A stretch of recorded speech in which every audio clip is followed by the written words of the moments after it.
Viewers, welcome back to K media. ఫిబ్రవరి 20 అనేది mega అభిమానులు ఎప్పటికీ మర్చిపోలేని రోజనే చెప్పాలి. ఆ రోజుకు ఉన్న ప్రత్యేకత ఏంటంటే మెగాస్టార్ చిరంజీవి ఆయన భార్య సురేఖను ఇదే రోజున 1960లో వివాహమాడారు. నిజానికి వీరిద్దరి పెళ్లి గురించి జరిగిన విషయం ప్రస్తుతం సినీ వర్గాల్లో వైరల్ గా మారింది. అదేంటో ఇప్పుడు చూద్దాం. ఒకానొక సమయంలో అల్లు రామలింగయ్య గారి ఇంటికి వెళ్లిన చిరంజీవి వాళ్ళ అమ్మాయి తెచ్చి ఇచ్చిన కాఫీ తాగి కాఫీ మీరే పెట్టారా అని అడిగారట.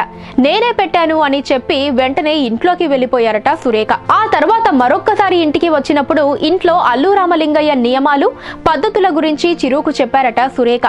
ఇక మెల్లగా ఇద్దరి మధ్య మంచి పరిచయం ఏర్పడటం జరిగిందట. ఆ తర్వాత చిరంజీవి పెళ్లి ప్రస్తావనను మేకప్ మ్యాన్ జయకృష్ణ రామలింగయ్య గారి వద్దకు తీసుకెళ్లారట. అయితే తన కూతుర్ని ఎవరికైనా ఇస్తాను కానీ తన వంటి సినిమా నటుడికి మాత్రం ఇవ్వను అంటూ గట్టిగా బదులిచ్చారట రామలింగయ్య గారు.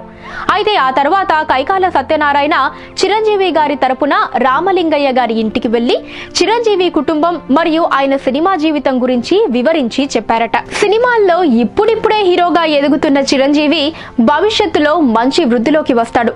అటువంటి మంచి అబ్బాయిని మీరు అల్లుడు చేసుకుంటే మీ కుటుంబ ఖ్యాతి మరింత పెరుగుతుంది అని చెప్పడంతో కొంత ఆలోచనలో పడ్డ రామలింగయ్య గారు చివరికి మెగాస్టార్ కి తన చిన్న కూతురునిచ్చి పెళ్లి చేయడానికి నిశ్చయించారట.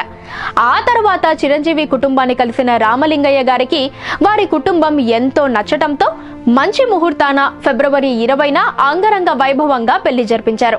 అయితే రామలింగయ్య గారు తనకు మామ మాత్రమే కాదు, తనకు మంచి గురువు అని చిరంజీవి పలు సందర్భాల్లో చెబుతూ ఉంటారు.